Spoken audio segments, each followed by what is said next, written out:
Thank you for checking out our YouTube channel, and don't forget to subscribe and like.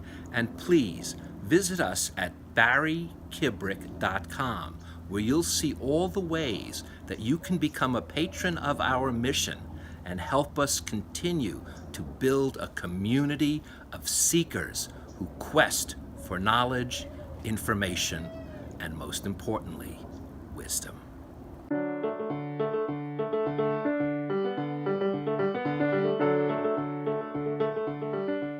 Phil, thank you for sticking around. As I teased in our show, I wanted to really discuss this philosophy because it's something both you and I believe in so fully, and that is, how do we turn obstacles into opportunities? That's the first thing I want to talk about, and then I want to discuss how do we bring that to life, because so many times I find it's easy to know something, it's hard to make it part of yourself.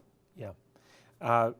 I think it really is this whole idea that you're prepared to dip your toe in and then eventually leap into something, just to not necessarily know what's going to happen when you try something.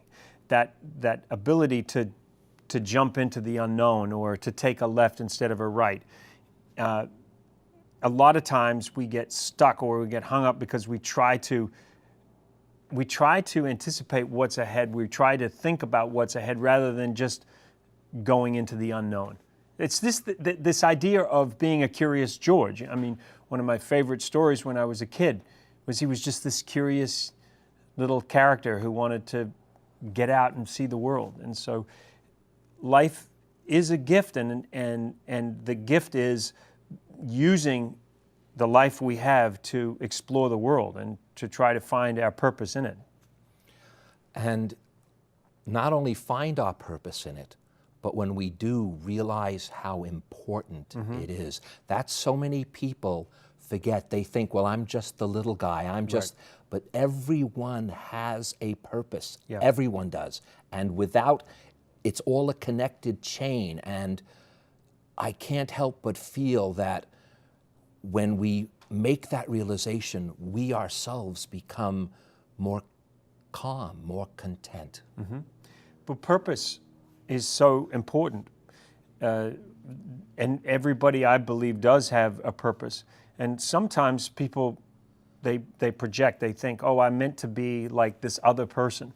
But as you said, everybody does have something unique and special. So I always try to say to young people that I speak to who are coming into the business, don't assume that anybody else knows everything that you know, or that everything that you have to offer. If you really believe in something, if you really believe you have something unique to offer the world, go for it.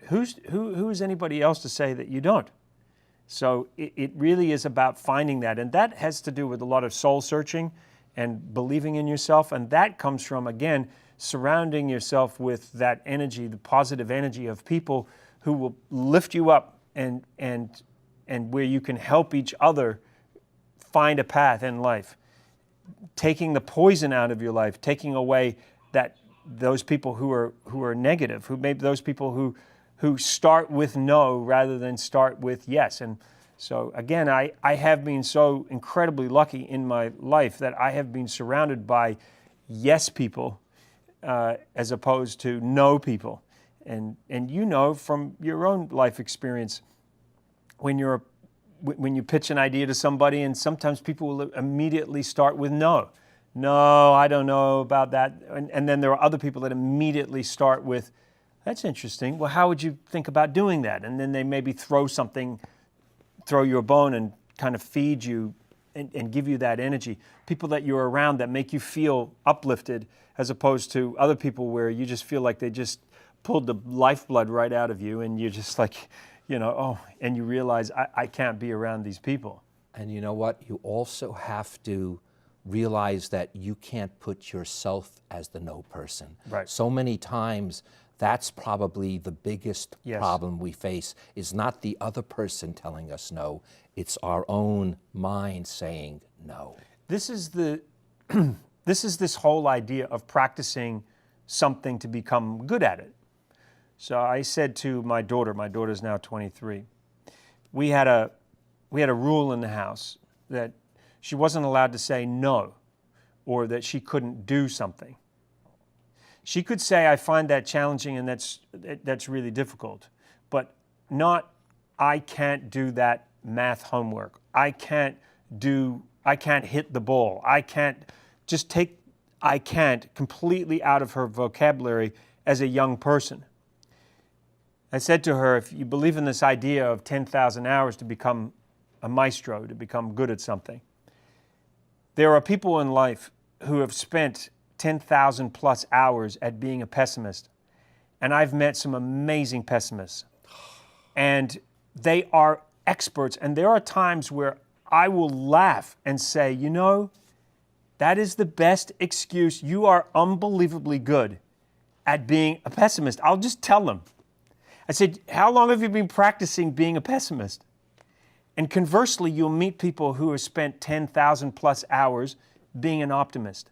And when you're around those people and you realize how good they are at being an optimist, you realize the power of the mind. That optimist is more likely to achieve things and do things than that pessimist, because they immediately start with, what do I have?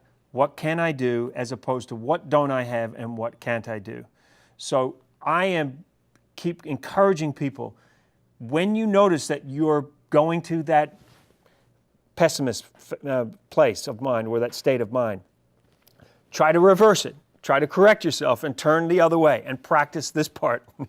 Practice the optimist part. And you'll be amazed what will happen over a period of time, because you'll become very, very good at looking at the bright side of life, I guess you could say. Because goodness knows we've got enough bad things happening in the world. We don't need to, self-perpetuate that in our own minds. Phil, you have totally made all of us turn around. Thank you, my friend. A pleasure to have you here. Thank you.